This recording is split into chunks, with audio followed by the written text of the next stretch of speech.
Okay, today we're going to talk about parabolas in the coordinate plane, and you've dealt with parabolas before. Often you get something that looks like this, and you say like a y equals x squared, or maybe you say y equals x squared plus 4, or y equals x minus 4 in parentheses squared. You can kind of move it around, right?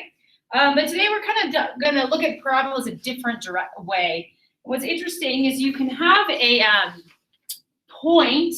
Let's look at this. Here's a point, and here's a line, okay? And I could say, what happens if I find all the points that are equidistant from this point, call this A, and this line L, okay? Well, if you look here, I know that if you go halfway between here, that is a point equidistant from A and L. And then what about over here? Like, what about a point over here? Well, let's see, I have to go this distance. If I look at this, a right angle here, and a right angle here, well, that doesn't work. How about a point here, maybe? Maybe this length is the same as this length, right? So maybe a point here. So if I can find another point that is equidistant, so this point, equidistant from here and here, you see as I come out farther this way, I kind of get it kind of ends up being a curve like this. Like this. So let me just erase the markings so you can see what's happening. There's actually, if you find the set of points that are equidistant from A, so every point on here is equidistant here to here, then you end up with a curve. And this is actually also a parabola. It's also a squared function. So this one's crooked, but we're going to talk about how to derive the equation of a parabola based on that definition.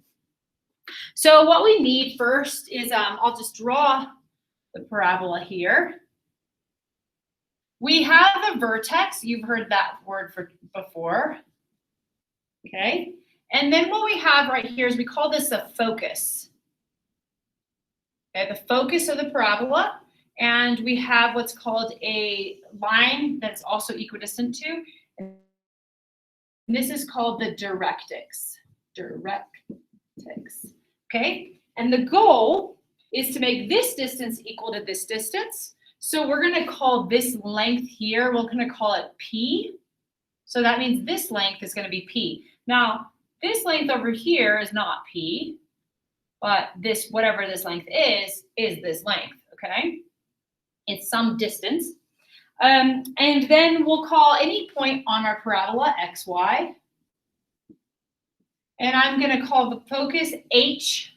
Actually, we'll call the vertex HK because that's kind of standard from when you've done parabolas before. So this is HK. Well, if this is maybe, let's just pretend that we have this is our origin here. If this is over H up K, then if this over H up, over H up K plus P, right? Because if this is K, this height is K, then this is K plus P. So the focus is over H up K plus P. And this right here, the directrix, I'm sorry, I shouldn't make the directrix on the origin here. Here's your origin. Here's some directrix, because we don't necessarily, the directrix isn't always on the origin, of course. So right here, this directrix, the equation of this line is y equals, and the height, which would be, this height is K, to here, K minus P. So that's the equation of that line, okay? Now, if we say, I want the set of points, or we could say the locus of points that's equidistant from the focus and the line, then we basically need this line, this red line here, has to be equidistant to this line. So we can just set the distances equal to each other. So let's find the distance between the focus and an xy. So we're just going to say the distances are equal.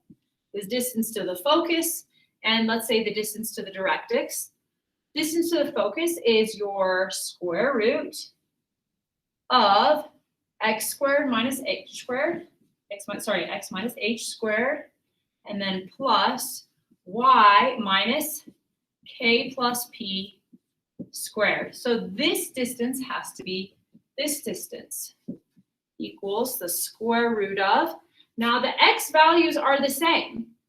So the distance in the x value is just going to be whatever this x is, it's going to be this one. So that's just going to be 0 plus, then we have the difference in the y value. So y minus y, or sorry, k minus p. That's the y value each time, and this y value changes and this one doesn't. So that's our setting up our equation. Now I'm telling you right now that you've already found the equation for the parabola. We're just gonna simplify it now, okay? So that's our step. First, I'm gonna square both sides.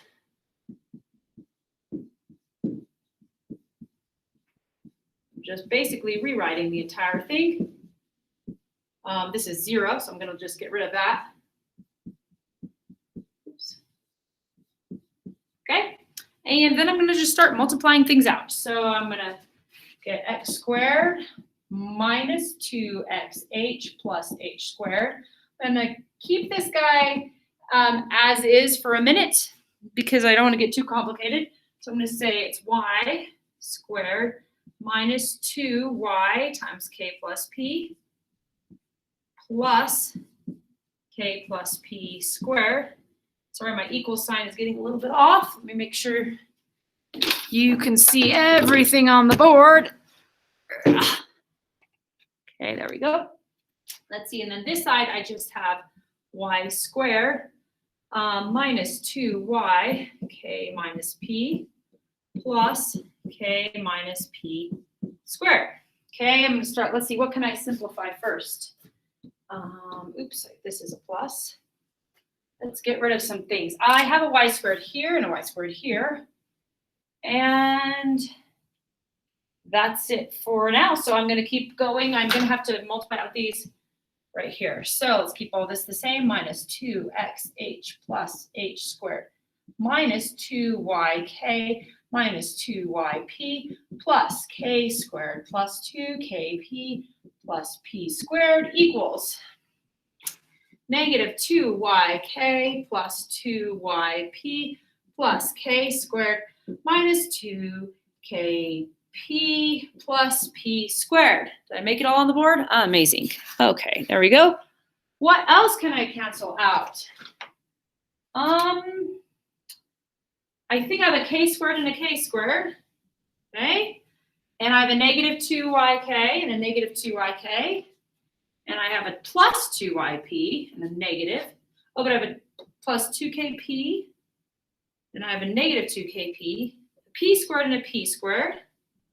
Okay? So I think what I'm going to do right here is put my yp's together. Okay? So I'm going to add 2yp here. Add 2yp here. So then I'm left with, I think I'll subtract 2kp here and subtract 2kp here. Now I'm left with x squared minus 2xh plus h squared. Put that one away, equals 4yp minus 4kp. Okay, now what? Oh, here we go. We have we have 4p here. And we get a y, 4p, y minus k. I think this can be factored. Maybe I'll just leave it how it was. X minus h squared. Okay. Then I'm just going to solve for y now. Oops. Here we go. So my last step is I'm going to get x minus h squared divided by 4p plus k equals y. that is in a form that looks kind of similar to what you've seen before, which is y equals 1/4 x minus h squared plus k. You're probably familiar with, you know, there's some constant here, x minus h. Remember this, in a parabola, moves it over, right? If it's a minus, it actually moves it over this way and then up this way. Remember that? And then this is just a different way to write the coefficient in terms of p, where p is the distance between the vertex and the directrix, the vertex and the focus. Okay? Now, it's not the height necessarily. It's not how high this is. It really has it really makes a difference on how wide your parabola ends up being. So now you just kind of have to like use a little algebra and figure out, you know, if P is something, what is the equation? You're going to plug in P. Or if this is the equation, you have to do it 1/4 into something and then find the P. That's it. Bye-bye.